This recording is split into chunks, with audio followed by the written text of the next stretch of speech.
ಹೊತ್ತಿನ ಪ್ರಮುಖ 50 ಸುದ್ದಿಗಳನ್ನು ನೋಡ್ತಾ ಹೋಗೋಣ.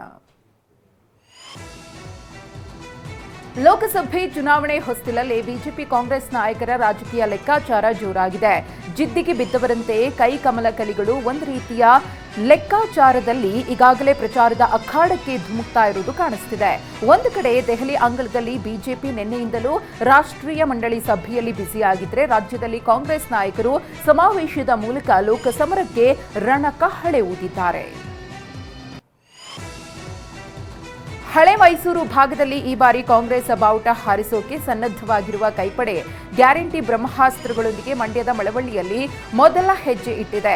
ಸಿದ್ದರಾಮಯ್ಯ ಸಿಎಂ ಆದ ಬಳಿಕ ಇದೇ ಮೊದಲ ಬಾರಿಗೆ ಮಳವಳ್ಳಿಗೆ ಭೇಟಿ ನೀಡಿದ್ದಾರೆ. ಬೃಹತ್ ಸೇಬಿನ ಹಾರ, ಹೂವಿನ ಮಳೆ ಸುರಿಸಿ ಸ್ವಾಗತ ಕೋರಲಾಗಿದೆ. ಕನಕದಾಸರ ಪುತ್ಥಳಿ ಉದ್ಘಾಟನೆಗೆ ಬಂದ ಸಿಎಂಗೆ ಮಂಚನಹಳ್ಳಿ ಗ್ರಾಮಸ್ಥರು ಅದ್ಧೂರಿ ಸ್ವಾಗತ ನೀಡಿದ್ದಾರೆ.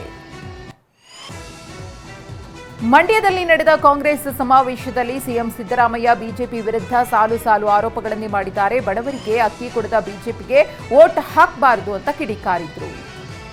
ಅಕ್ಕಿ ಕೊಡ್ಲಿಲ್ಲ, ಪುಕ್ಕಾಟೆ ಕೊಡಬೇಡ್ರಿ, 1 ಕೆಜಿ ಅಕ್ಕಿಗೆ 34 ರೂಪಾಯಿ ಕೊಡ್ತೀವಿ, ಕೊಡ್ರಿ, ಬಡವರಿಗೆ ಕೊಡಬೇಕು, ಬಡವರ ಹೊಟ್ಟೆ ತುಂಬಿಸಬೇಕು ಅಂತ ಹೇಳಿದ್ರ ಕೊಡ್ಲಿಲ್ಲ.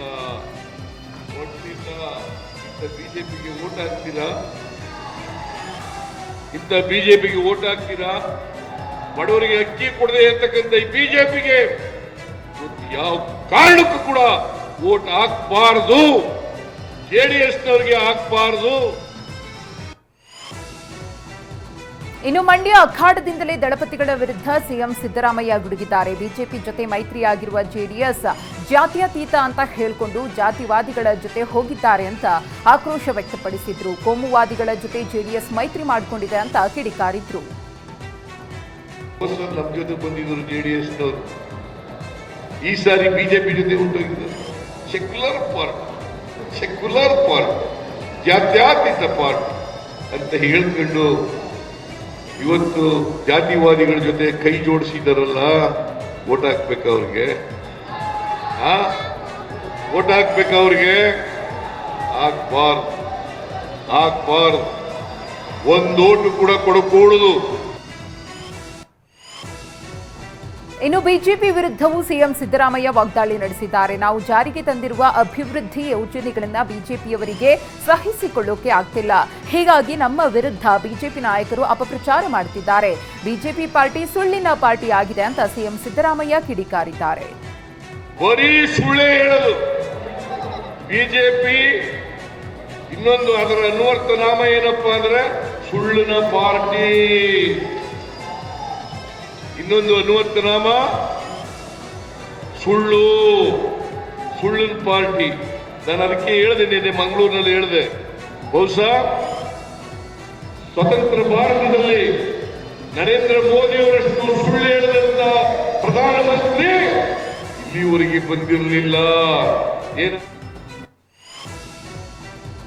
ಈ ಬಾರಿ ಕನಿಷ್ಠ 20 ಸ್ಥಾನಗಳನ್ನು ಗೆಲ್ತೇವೆ ಅಂತ ಸಿಎಂ ಸಿದ್ದರಾಮಯ್ಯ ಹೇಳಿದ್ದಾರೆ. ಮಂಡ್ಯ ಜಿಲ್ಲೆ ಮಳವಳ್ಳಿಯಲ್ಲಿ ಮಾತನಾಡಿ, ಬಿಜೆಪಿಯವರು ಬರೀ ಬುರುಡೆ ಹೊಡಿತಿದ್ದಾರೆ, ರಾಜ್ಯದಲ್ಲಿ ಇರೋದು ಒಂದೇ ವಿರೋಧ ಪಕ್ಷ, ಬಿಜೆಪಿಯವರಿಗೆ ಬಜೆಟ್ ಅರ್ಥ ಆಗಿಲ್ಲ ಅಂತಂದ್ರು.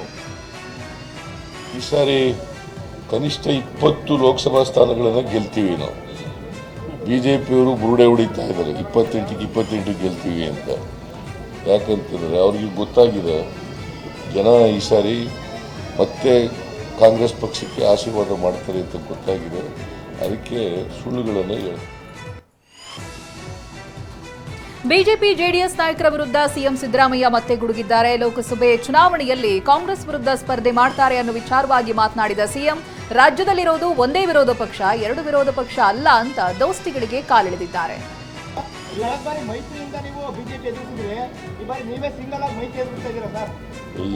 ಈ ಒಂದೇ ಪಕ್ಷ ವಿರೋಧ ಪಕ್ಷ ಇರೋದು, 2 ಇಲ್ಲ. ಈಗ ಒಂದೇ ಒಂದು. ಬಿಜೆಪಿಯವರು ಹೆಚ್ಚು ಕಡಿಮೆ ಬಿಜೆಪಿಯವ್ರ ಜೊತೆಯಲ್ಲಿ ಜೆಡಿಎಸ್ನವರು ಮರ್ಜ್ ಆಗ್ಬಿಟ್ಟವ್ರೆ. ಯಾಕಂತಂದ್ರೆ ಅವರು ಹೋಲಿ ಜೆಡಿಎಸ್ ಥರನೂ ಕೂಡ ಕೆಲಸ ಮಾಡ್ತಾ ಇಲ್ಲ. ಜೆಡಿಎಸ್ ಪಕ್ಷ ಒಂದು ಪ್ರತ್ಯೇಕ ಪಕ್ಷವಾಗಿ ಕೆಲಸ ಮಾಡ್ತಾ ಇಲ್ಲ, ಬಿಜೆಪಿಯವ್ರ ಜೊತೆ ಸೇರ್ಕೊಂಡವ್ರ ರೀತಿಯಲ್ಲಿ ಕೆಲಸ ಮಾಡ್ತಾ ಇಲ್ಲ. ಬಜೆಟ್ ವಿಚಾರವಾಗಿ ಬಿಜೆಪಿ ನಾಯಕರ ಟೀಕೆಗೆ ಸಿಎಂ ಸಿದ್ದರಾಮಯ್ಯ ತಿರುಗೇಟು ಕೊಟ್ಟಿದ್ದಾರೆ. ಬಡವರ ವಿರೋಧಿಗಳಿಗೆ ಬಜೆಟ್ ಅರ್ಥ ಆಗಲ್ಲ ಅಂತ ಕೌಂಟರ್ ಕೊಟ್ಟಿದ್ದಾರೆ.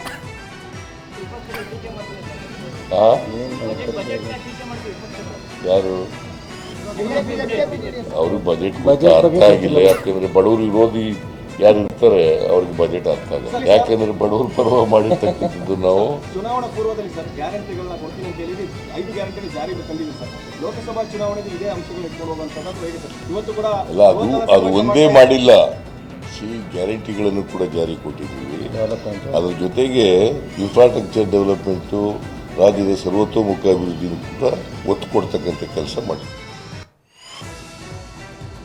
ಡಿಸಿಎಂ ಡಿಕೆ ಶಿವಕುಮಾರ್ ಬೆಂಗಳೂರಿನಲ್ಲಿ ಜನಸ್ಪಂದನ ಕಾರ್ಯಕ್ರಮದ ಮೂಲಕ ಜನಸಾಮಾನ್ಯರಿಗೆ ಹತ್ತಿರ ಆಗೋ ಪ್ರಯತ್ನ ಮಾಡಿದ್ರು. ಆರ್ಆರ್ ನಗರದ ಜ್ಞಾನಭಾರತಿ ಮೈದಾನದಲ್ಲಿ ಜನಸ್ಪಂದನ ಕಾರ್ಯಕ್ರಮ ಆಯೋಜನೆ ಮಾಡಲಾಗಿತ್ತು. ಕಾರ್ಯಕ್ರಮದಲ್ಲಿ ಸಂಸದ ಡಿಕೆ ಸುರೇಶ್, ಬಿಜೆಪಿ ಶಾಸಕರಾದ ಎಸ್ಟಿ ಸೋಮಶೇಖರ್, ಮುನಿರತ್ನ ಕೂಡ ಭಾಗಿಯಾಗಿದ್ದರು. ಜನಸ್ಪಂದನ ಕಾರ್ಯಕ್ರಮದಲ್ಲಿ ಡಿಸಿಎಂ ಡಿಕೆ ಶಿವಕುಮಾರ್ ಬಿಜೆಪಿ ವಿರುದ್ಧ ವಾಗ್ದಾಳಿ ನಡೆಸಿದ್ರು. ಕೇಂದ್ರದವರು ಅಕ್ಕಿ ಕೊಡ್ಲಿಲ್ಲ, ಆದ್ರೂ ನಾವು ಕೊಡ್ತಾ ಇದ್ದೇವೆ. ಚುನಾವಣೆ ಬರ್ತಿದೆ ಅಂತ ರಾಜಕಾರಣ ಮಾಡಲ್ಲ. ನಮ್ಮ ಸರ್ಕಾರ ಈಗಾಗಲೇ 5 ಗ್ಯಾರಂಟಿ ಕೊಟ್ಟಿದೆ ಅಂತ ಕಿಡಿಕಾರಿದ್ದಾರೆ. ಸೆಂಟ್ರಲ್ ಗವರ್ಮೆಂಟ್ ಅವರು ಅಕ್ಕಿ ಕೊಡ್ಲಿಲ್ಲ 5 kg, ಅದು ಕನ್ನಡ ಕೊಡ್ತಾ ಇದೀವಿ. 5 kg ಅಕ್ಕಿ, 5 kg ಹಣ. ಹಿಂಗೆ ಗೃಹ ಜ್ಯೋತಿ ಎಲ್ಲರಿಗೂ ಕೂಡ ನಿಮ್ಮ ಬೆಂಗಳೂರು ನಗರದಲ್ಲಿ, ಇಡೀ ರಾಜ್ಯದಲ್ಲಿ ಬಹುಶಃ 1,44,6,00,000 ಕುಟುಂಬಗಳಿಗೆ 200 ಯೂನಿಟ್ ವರೆಗೂ ಉಚಿತವಾದಂತಹ ಯೋಜನೆ ಬೇರೆ ಸರ್ಕಾರ ಮಾಡಿದ್ರ? ಹಿಂದೆ ಯಾವ್ದಾದ್ರು ಸರ್ಕಾರ ಇತ್ತಲ್ಲ, ಆ ಸರ್ಕಾರ ಮಾಡಿದ್ದ? ಯಾವ ಸರ್ಕಾರನೂ ಮಾಡಲಿಲ್ಲ.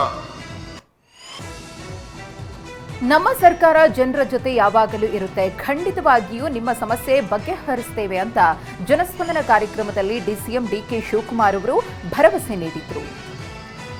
1,44,6,00,000 ಕುಟುಂಬಗಳಿಗೆ 200 ಯೂನಿಟ್ ವರೆಗೂ ಉಚಿತವಾದಂತಹ ಯೋಜನೆ ಬೇರೆ ಸರ್ಕಾರ ಮಾಡಿದ್ರ? ಹಿಂದೆ ಯಾವ್ದಾದ್ರು ಸರ್ಕಾರ ಇತ್ತಲ್ಲ, ಆ ಸರ್ಕಾರ ಮಾಡಿದ್ದ? ಯಾವ ಸರ್ಕಾರನೂ ಮಾಡಲಿಲ್ಲ. ನೀವು ಅಧಿಕಾರಕ್ಕೆ ತಂದಿರುವಂತ ಕಾಂಗ್ರೆಸ್ ಸರ್ಕಾರ ಈ ರಾಜ್ಯದಲ್ಲಿ 136 ಸೀಟ್ ಕೊಟ್ಟು ನಮ್ಗೆ ಅಧಿಕಾರದಲ್ಲಿ ನಾವೆಲ್ಲ ಕುಣಿಸಿದ್ದೀರಿ. ಜನಸ್ಪಂದನ ಕಾರ್ಯಕ್ರಮದಲ್ಲಿ ಶಾಸಕ ಮುನಿರತ್ನ ಸಿಟ್ಟಿಗೆದ್ದ ಪ್ರಸಂಗವೂ ನಡೆಯಿತು. ಮುನಿರತ್ನ ಮಾತನಾಡೋಕೆ ಮುಂದಾಗ್ತಾ ಇದ್ದಂತೆ ಕಾಂಗ್ರೆಸ್ ಕಾರ್ಯಕರ್ತರು ಡಿಸಿಎಂ ಡಿಕೆ ಪರ ಜೈಕಾರ ಕೂಗಿದ್ರು. ಇದಕ್ಕೆ ಕೆರಳಿದ ಮುನಿರತ್ನ, ಇದು ಜಿಂದಾಬಾದ್ ಕೂಗುವ ಕಾರ್ಯಕ್ರಮವಲ್ಲ, ಇದು ಸರ್ಕಾರದ ಕಾರ್ಯಕ್ರಮ ಅಂತ ಕಿಡಿಕಾರಿದ್ರು.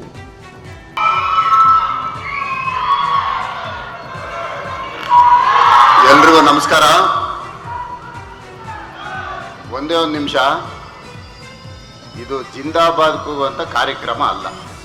ಇದು ನಿಮ್ಗೆಲ್ಲರಿಗೂ ಯಾರಿಗಾಗಿರಲಿ ನಿಮ್ಗೆಲ್ರಿಗೂ ಹೇಳ್ತಾ ಇದ್ದೀನಿ, ಸಾರ್ವಜನಿಕರ ಸಮಸ್ಯೆಗಳಿಗೆ ಏರ್ಪಡಿಸ್ತಕ್ಕಂಥ ಒಂದು ಸರ್ಕಾರದ ಕಾರ್ಯಕ್ರಮ. ಡಿಸಿಎಂ ಜನಸ್ಪಂದನ ಕಾರ್ಯಕ್ರಮದಲ್ಲಿ ಭಾಗಿಯಾದ ಶಾಸಕ ಎಸ್ಟಿ ಸೋಮಶೇಖರ್ ಡಿಕೆ ಬ್ರದರ್ಸ್ ಅನ್ನ ಹಾಡಿ ಹೊಗಳಿದ್ರು. ಡಿಸಿಎಂ ಜನರ ನಿರೀಕ್ಷೆ ಈಡೇರಿಸುವ ಕೆಲಸ ಮಾಡ್ತಿದ್ದಾರೆ ಅಂತಂದ್ರು. ಇವತ್ತು ಓಡಾಡ್ಲಿಕ್ಕೆ ಆಗ್ತಾ ಇರಲಿಲ್ಲ, ಜನಸಂಖ್ಯೆ ಜಾಸ್ತಿ ಆಗಿದೆ. ಆದ್ರೆ ಸನ್ಮಾನ್ಯ ಡಿಕೆ ಸುರೇಶ್ ಅವರು ಎಂಪಿ ಆದ್ಮೇಲೆ ನಮ್ಮ ನೈಸ್ ಜಂಕ್ಷನ್ ಏನಿದೆ, ಕನಕಪುರದ ನೈಸ್ ಜಂಕ್ಷನ್, ಅಲ್ಲಿಂದ ನಮ್ಮ ಕ್ಷೇತ್ರದಿಂದ ಸ್ಟಾರ್ಟ್ ಆಗಿ ಹತ್ತು ಕನಕಪುರ ಗಂಟ 4 ರಸ್ತೆಗಳನ್ನ ಮಾಡತಕ್ಕಂತ ಪ್ರಾಮಾಣಿಕ ಪ್ರಯತ್ನವನ್ನ ಕೂಡ ಮಾಡಿ. ಮೂರನೇ ಬಾರಿಗೆ ಅಧಿಕಾರಕ್ಕೆ ಇರುವ ಹುಮ್ಮಸ್ಸಿನಲ್ಲಿರುವ ಕೇಸರಿ ಪಡೆ ಲೋಕಸಭೆ ಚುನಾವಣೆ ಗೆಲ್ಲುವುದಕ್ಕೆ ರಾಷ್ಟ್ರ ರಾಜಧಾನಿ ದೆಹಲಿಯಿಂದಲೇ ಪಾಂಚಜನ್ಯ ಮೊಳಗಿಸಿದೆ. 400 ಸ್ಥಾನಗಳನ್ನು ಗೆದ್ದು ಜಯದನಗೆ ಬೀರುವುದಕ್ಕೆ ದೆಹಲಿಯಲ್ಲಿ ಕೇಸರಿ ಕಲಿಗಳು ಒಗ್ಗೂಡಿದ್ದಾರೆ. ಕಮಲ ಕಲಿಗಳಿಗೆ ಲೋಕಸಭೆ ಗೆಲ್ಲಲು ಪ್ರಧಾನಿ ಮೋದಿ ಪಾಠ ಮಾಡಿದ್ದಾರೆ. ದೆಹಲಿಯಲ್ಲಿ 2 ದಿನಗಳ ಬಿಜೆಪಿ ರಾಷ್ಟ್ರೀಯ ಮಂಡಳಿ ಸಭೆ ನಡೆದಿದ್ದು ಇವತ್ತು ಸಮಾರೋಪ ಸಮಾರಂಭ ನಡೆದಿದೆ. ವಿಕಸಿತ ಭಾರತವೇ ನನ್ನ ಗ್ಯಾರಂಟಿ ಅಂತ ಕಾಂಗ್ರೆಸ್ ವಿರುದ್ಧ ಪ್ರಧಾನಿ ಮೋದಿ ವಾಗ್ದಾಳಿ ನಡೆಸಿದ್ದಾರೆ. ಕೋಟ್ಯಾಂತರ ಸಹೋದರಿಯರ ಕನಸೇ ಮೋದಿ ಸಂಕಲ್ಪವಾಗಿದೆ. ನಾನು ಅಧಿಕಾರ ಅನುಭವಿಸಲು 3ನೇ ಅವಧಿಯನ್ನ ಕೇಳ್ತಿಲ್ಲ, ನಾನು ರಾಷ್ಟ್ರ ಸಂಕಲ್ಪದ ಸಲುವಾಗಿ ಬದುಕುತ್ತಿರುವ ವ್ಯಕ್ತಿ ಎಂದಿದ್ದಾರೆ. सरकार का तीसरा टर्म सत्ता भोग के लिए नहीं मांग रहा, मैं राष्ट्र का संकल्प लेकर निकला हुआ व्यक्ति हूं. अगर मैं अपने घर की ही चिंता करता, आज करोड़ों गरीबों के घर नहीं बना पाता. ದೆಹಲಿಯಲ್ಲಿ ನಡೆದ ಬಿಜೆಪಿ ಸಭೆಯಲ್ಲಿ ಪ್ರಧಾನಿ ನರೇಂದ್ರ ಮೋದಿ ಹೊಸ ಸಂಕಲ್ಪವನ್ನೇ ಮಾಡಿದ್ದಾರೆ. ಎನ್ಡಿಎ ಮೈತ್ರಿಕೂಟದಿಂದ ಮಾತ್ರ ವಿಕಸಿತ ಭಾರತ ಸಾಧ್ಯವಾಗಿದೆ. ನಾವು ರಾಮಮಂದಿರ ನಿರ್ಮಿಸುವ ಮೂಲಕ 5 ಶತಮಾನಗಳ ಕಾಯುವಿಕೆಯನ್ನ ಕೊನೆಗೊಳಿಸಿದ್ದೇವೆ ಎಂದಿದ್ದಾರೆ. अयोध्या में भव्य राम मंदिर का निर्माण करके हमने 5 सदियों का इंतजार खत्म किया है.